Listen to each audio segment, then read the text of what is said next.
नमस्कार रसिक मित्र हो. सुवर्णकाळातील हिंदी फिल्मी गाणी हा आपला सगळ्यांचा आवडता विषय आहे.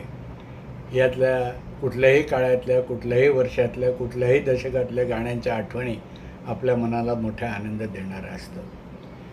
आता आजच्या या एपिसोडपासून 2-4 एपिसोड जे काही होतील, या सगळ्या एपिसोडमध्ये आपण सदाबहार गायिका आशा भोसले यांच्या गाण्याच्या आठवणी करणार आहोत आणि त्यांच्या स्मृतींना उजाळा देत त्यांच्यावरचं आपल्या भावना, त्यांच्या गाण्याच्या सदाबहार आठवणी आणि ती गाणी त्या काळातील अनेक आठवणी या निमित्ताने उजाळा देता येईल आपल्याला.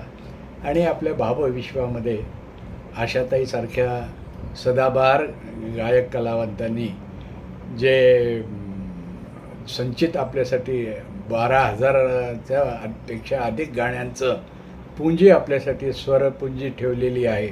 आपण त्याचा आनंद घेत राहू आणि आशाताईंच्या या सांगीतिक प्रवासाला खरंच मानवंदना, सलाम करावा अशी त्यांची कारकीर्द आहे, प्रवास यात्रा आहे, स्वरयात्रा आहे. आणि सगळ्याच भाषातली गाणी त्यांनी गायली.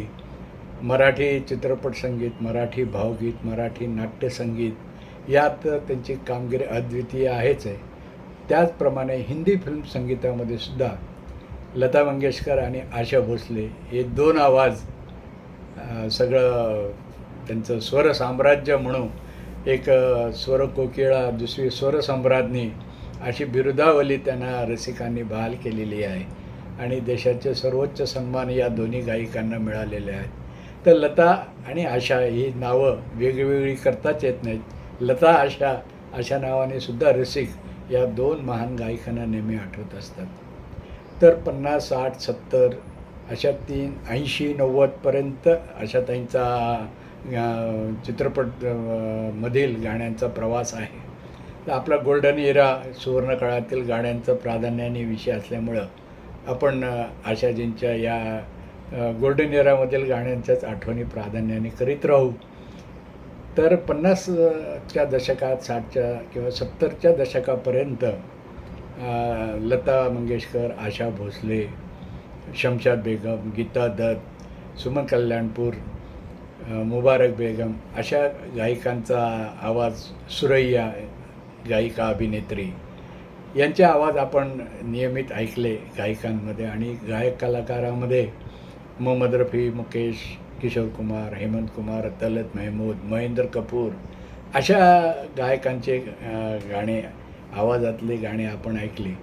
तर या सगळ्या गायकांबरोबर आशा भोसले म्हणजे आशाताईंनी सगळ्या प्रकारची गाणी गायली.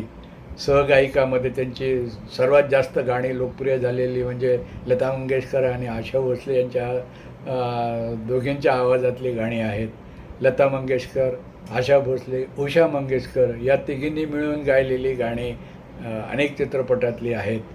तसेच गीता दत्त, आशा भोसले, शमशाद बेगम, आशा भोसले, सुमन कल्याणपूर, आशा भोसले अशा या सहगायकांच्या आवाजातल्या गाण्याने आपल्याला खूप खूप आनंद दिलेला आहे. आणि त्या काळातील सगळ्या संगीतकारांनी मग शंकर जयकिशनचा प्राधान्यक्रम अर्थातच आहे या दोघी गायकांचा किंवा तिघी गायकांच्या आवाजातली गाणी देण्याचा.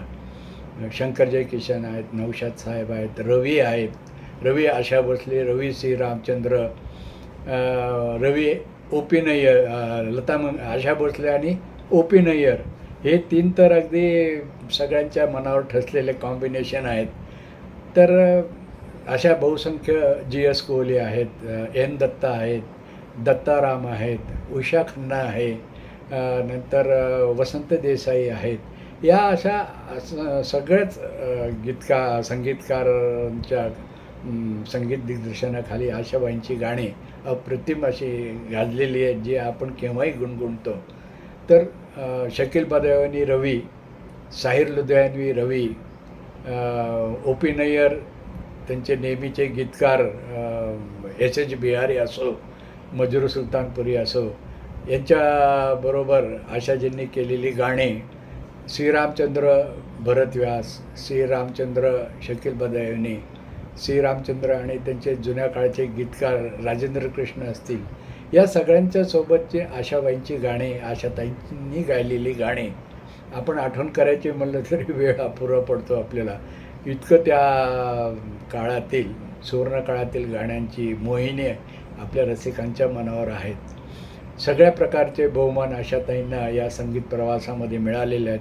फिल्मफेअर अवॉर्ड असो, भारत सरकारचे विविध बहुमान असो, राज्य शासनाच्या चित्रपट महोत्सवातील तर पुरस्कार त्यांना जे मिळाले, बहुमान मिळाले, त्याची तर अगणित असंच शब्दामध्ये वर्णन करावं लागेल. इतका आशाताईंचा अफाट सांगीतिक गीत गायन प्रवास आहे. जुन्या काळातील संगीतकाराबरोबर ते 90-2000च्या दशकापर्यंतच्या नव्या पिढीतल्या संगीतकारांबरोबरसुद्धा आशाताईंनी सादर केलेली गाणी आपण म्हणतो तशी उत्फुल्ल आणि उत्साह आवाजातली आहेत. आणि आपल्या गोल्डन इरामधली सर्वच गाणी ही जशी विविध भावभावनांची असतील, चिंतनशील असतील, भक्तिगीतं असतील, प्रेमभावनेची असतील, आपल्या भावविश्वातील कुठल्याही भावना असो, आशाताईंची गाणी या भावनांचं आपल्याला जी प्रचिती देतात, भावपरिणाम देतात, त्याचं वर्णन केवळ अप्रतिम असंच करता येतं. तर अशाच अनेक गाण्यांच्या आठवणी आपण करीत राहणार आहोत.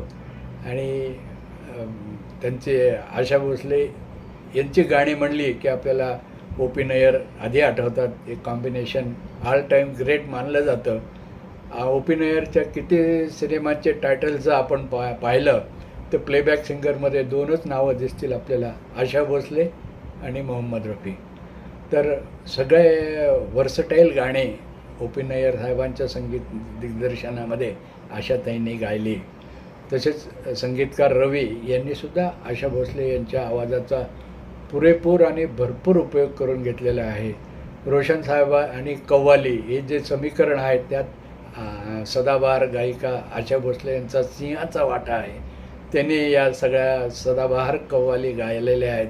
मग दिल ही तोय मधली निगाहे मिलाने को जी चाहता है असो, किंवा नातो कारवा की तलाश है ही सुप्रसिद्ध कव्वाली असो, अशा सगळ्या लोकगीतं जरी आपण आठवली तरी नौशाद साहेबांच्या संगीत दिग्दर्शनाखालची लोकगीतं, मदन मोहन, मेरा साया, झुमका गिरा रे, हे लोकगीताचं अप्रतिम असं उदाहरण आहे. तसेच भावविव्हळ करणारी गाणी जरी आशाताईंची आठवायची म्हणली तरी आपल्याला धर्मपुत्रमधलं साहिर लुधियानवी यांचं एक गीत आठवतं आणि संगीतकार इनाम दत्ता आणि आशाताईंचा आवाज. मैं जब भी अकेली होती हूँ तुम चुपके से आ जाते हो और झाँक के मेरी आँखों में बीते दिन याद दिलाते हो, बीते दिन याद दिलाते हो. आणि वेळेची किंमत सांगणारे, वेळेचं अगदी आपल्या आयुष्यातलं असलेलं महत्त्व सांगणारं आशाताईंचं सदाबहार गीत आहे. वक्त सिनेमातलं टायटल सॉन्ग म्हणून याला साहिर लुधियानवी आणि संगीतकार रवी यांचं हे अजोड गोडीचं गीत आहे. आगे भी जाने न तू, पीछे भी जाने न तू, जो भी है बस यही एक पल है. तर असे अर्थपूर्ण गाण्यांच्या आठवणी आपण पुढच्या काही एपिसोडमध्ये करणार आहोत. आजचा हा एपिसोड तुम्हाला कसा वाटला अभिप्राय द्या. गप्पा गोष्टी गाणी या आपल्या चॅनलला सबस्क्राईब करा, मित्रमंडळींना सांगा. भेटू नव्या एपिसोडमध्ये.